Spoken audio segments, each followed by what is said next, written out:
Nginibingelele ekhaya lamaphupho. Uma umusha la ekhaya sicela ukuthi ushaye u-subscribe ukuze ngokulandelayo ungaphuthelwa uma sifaka ividiyo. Ukubaluleka-ke kokuthi u-subscribe senzela ukuthi uma ubuza umbuzo kwi-comment sithi masibuya nevidiyo eyimpendulo, i-notification izongena kumakhalekhukhwini wakho, ebese ividiyo-ke uyayibona ngokushesha kanjalo. Kanti uma unga-subscribe-ile angeke uze ubone nhlobo ukuthi cha, impendulo usuyitholile. Ngakho-ke uma unombuzo buza kwi-comment sizokwenzela ividiyo. Uyakwazi futhi ukusi-inbox-a lapha ku-TikTok usi-follow-we, inbox ucele inombolo ka-WhatsApp ozobuza njalo kuyona ekuseni uma-ke kukhona isibonakaliso obenaso. Nokubaluleka nje kokuthi-ke uwazi ukuthi ngabe lokho osuke ukuphuphile kubika ukuthini. Ake singene-ke kwelanamhlanje sikuchaze. Ake siqale ngokuphupha ugeza. Ukuphupha ugeza kungabika izinto ezinhle noma ezimbi. Njengoba bengishilo ukuthi amanye amaphupho awachazi into eyodwa kodwa ayakwazi ukuba mabi, ayakwazi ukuba mahle.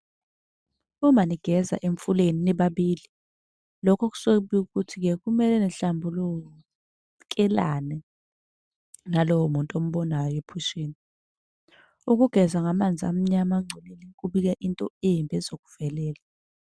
Ukuphupha ugeza umuntu wesilisa uma ungowesimame, lokho kusho ukuthi lowo muntu osuke umphupha usuke enesilwane atheswe sona okwenza izinto zakhe zingamhambeli kahle. Uma ugeza kwishawa, lolo-ke uphawu oluhle kakhulu empilweni yakho.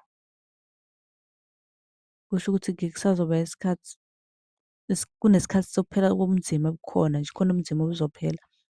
Uma ukwishawa kungaphinde kubike injabulo enkulu kuwena nokukhululeka empilweni yakho. Uma ukwishawa futhi kungaphinde kubike ukuthi kumele-ke uvakashele empophoma, ikakhulukazi-ke uma ungumuntu womoya, uyabo. Kusuke kukuhle kubike ukuthi-ke kusuke ukungcola kuwena uma ugeza nje. Kwesinye isikhathi kuyabika ukuthi kusuka ukungcola.